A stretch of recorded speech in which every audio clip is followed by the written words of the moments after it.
Hi sir, I am Mary Jane G. Arneta.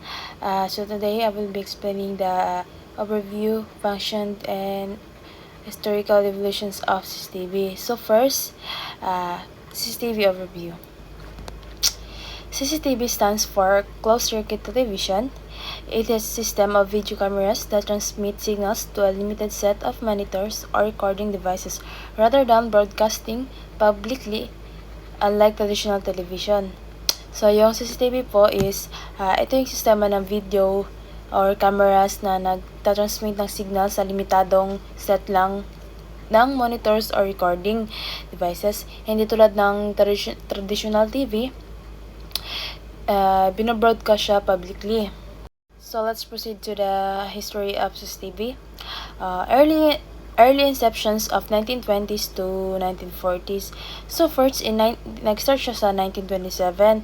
Russian physicist Leon Theremin, siya yung nag-develop sa mechanical CCTV like system or the system to protect the Kremlin, which was the earliest known as concept of closed-circuit video surveillance. So, in 1927, gumawa ng isang Russian na physicist na si Leon Terminin ng isang sistema na parang CCTV para protektahan ang Kremlin. Ito ang pinakaunang idea ng closed-circuit video surveillance. So, in 1942 naman, German engineer Walter Bloch designed the first practical CCTV system for monitoring Vito rockets. Vito rocket launches during World War II, making the official birth of modern CCTV. So 1942, nagdisenyo ang isang German na engineer na si Walter Bruch ng unang practical na CCTV system na sinusubaybayan siya ng pagpapalipad ng mga rocket na V2 noong World War II siya. And ito ang masabing simula ng modernong CCTV. Dito siya nagsimula talaga yung tinatawag nating modernong CCTV. Let's proceed to the post-war commercializations in 1940s to 1960s. So, in 1949, the first commercial CCTV systems became available in the US, and though they were costly and could only perform live monitoring without recording capability. So, dito siya, in 1949, una siyang discover dun sa naging available dun sa US. And then medyo may kamahalan siya doon, and tawag nito nakaka-perform lamang siya ng live monitoring, hindi siya na-record. In the 1950s, CCTV was mainly used for industrial and military purposes, and videotape technology emerged in 1951, laying the foundations for future recording functions. So, dito na sa 1950s, ginamit ng CCTV sa mga pabrikang militar. Lumalabas na yung videotape noong 1951 na nagbibigay daan para makarecord sa hinarap. So, dito na nga nagkaroon na pag-unti. Doon sa 1949, di pa nare-record, live monitor lang siya. Pagdating sa 1950s, nare-record na yung nakukuha ng surveillance. In the 1960s, CCTV began to be widely used in public spaces, banks, and government buildings. In 1969, Mary Van Britten Brown and her husband patented the first residential CCTV system in the US. Year 1960s, mas dumami na yung gumagamit ng CCTV sa mga, like example, sa public spaces, sa bangko, sa sa government. And noong 1969 naman, pinatente ni Mary Van Britten Brown at ang kanyang asawa ang unang CCTV system para sa bahay sa US. Let's proceed to the technological breakthrough 1970s to 1980s. So, di ko na siya babasahin. In the 1970s, explain ko na diretso. So, in the 1970s, dahil sa mga video na cassette, recorder of VCR, nakapag-record at nakapag-playback ng video. Malaking bagay ito sa pag-unlad ng CCTV. Lumalabas na ito ang multiplexer technology na nagpapakita ng maraming kamera sa isang Let's proceed naman sa 1980s. Di ko na siya babasahin, diretso ko na siya explain. So 1980s, patuloy umuunlad ang teknolohiya ng CCTV. Ang mga kamera ay naging mas maliit pa at mas mura siya kumpara nung last, ano ba yung year ba yun? Basta mas mahal siya that time sa US. And eto siya, mas gumanda din yung quality ng image niya. At mas dumadami ang gumagamit ng CCTV sa mga tindahan, transportasyon, sa business, or sa iba pang lugar. Sa digital revolution naman, in 1990s to 2000, hindi ko siya babasahin. So, 1990s to 2000, nung kalagitnaan ng 1990s, ipinakilala ang digital video records na DVR at internet protocol na IP cameras na pumalit sa mga analog system. Mas malaki yung storage niya and capacity at mas maganda din yung kalidad ng kuha ng DVRs. Habang ang IP cameras ay nagpapahintulot siya na sa remote monitoring sa pamamagitan ng computer networks. So now let us proceed to the smart and cloud-based era, year 2010 to the present. Hindi ko nababasahin po ulit yung smart and cloud-based era 2010 at the present. So, explain ko na siya. So, in the 2010, lumabas yung cloud-based na system. Ito yung nagpapahintulot ng remote access sa surveillance footage kahit saan basta may internet lang at nagkaroon din ng smart CCTV system na may artificial intelligence or AI at machine learning na nagbibigay ng mga feature tulad ng motion, detections, object recognitions at predictive analysis.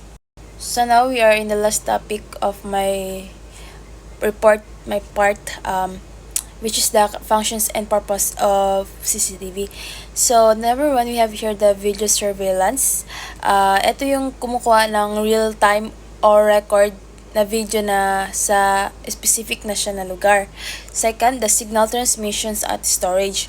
Ito yung nagpapadala ng video sa monitor at nag-store data for later review. Third, the motion detections at alerts. So, dito nagpapadala siya ng abiso kapag may kakaibang galaw na nakikita sa surveillance or sa camera. Yung remote access naman, pinapayagan ang mga gumagamit na tignan ang video kahit saan gamit ang device na konektado. The primary purpose of CCTV is number 1, we have here the security and crime prevention. So, dito nabibigyan natin ang pagnanakaw, vandalism, at iba pang krimen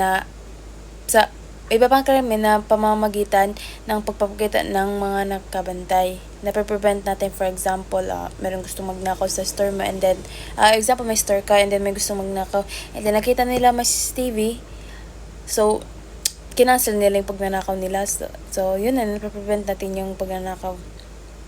Second, the public safety. So, public safety, nasubaybayan natin ang mga pampublikong lugar gaya ng kalsada, transportasyon, or saang lugar pa yan. Asset protection or protection ng ari-arian gaya ng mga gamit natin, mahalagang gamit natin sa bahay o sa business natin or institution. Nagagamit din natin, purpose natin sa CCTV is the evidence collections. For example, nagagamit natin to bilang visual evidence. Operational monitoring. So, dito nasubaybayan natin yung pang-araw-araw na gawain natin, and nakikita natin do, example, if you have a business tapos may iniwan ka lang doon at magbabantay, at least man lang makikita mo siya doon kung anong ginagawa niya, ganito, etc. Kasi nga, may CCTV ka. So the last one is the emergency response. Help first responders assess situations. So the last one is the emergency response. Helps first responders access situations remotely and make informed decisions during fires, medical crisis, or security threats. So that's all for my topic, and I will giving the floor to Miss Elena Mendoza. Thank you, sir. Thank you, Ms. Jane Araneta, for starting our discussion. Now, I'll continue by explaining the application, common uses, key components, video recording and storage, installation process, maintenance, and troubleshooting. Let's proceed to the application and common uses. So there are 7. First is security, means protection of homes, businesses, and public areas. Ginagamit ito para protection sa bahay, negosyo, at makakatulong sa pag-iwas ng mga krimen. Second is surveillance, used in airports, government offices, and transport hubs. Ginagamit ito sa pagmamonitor ng mga activities sa public area. Third is traffic management. Monitor vehicles, detect violation, and improve road safety. Ginagamit sa pagmonitor ng mga sasakyan at makadetect ng violation. Fourth is retail. Prevent shoplifting, monitor cashier and customer. Fifth is manufacturing. Ensure employee safety and quality control.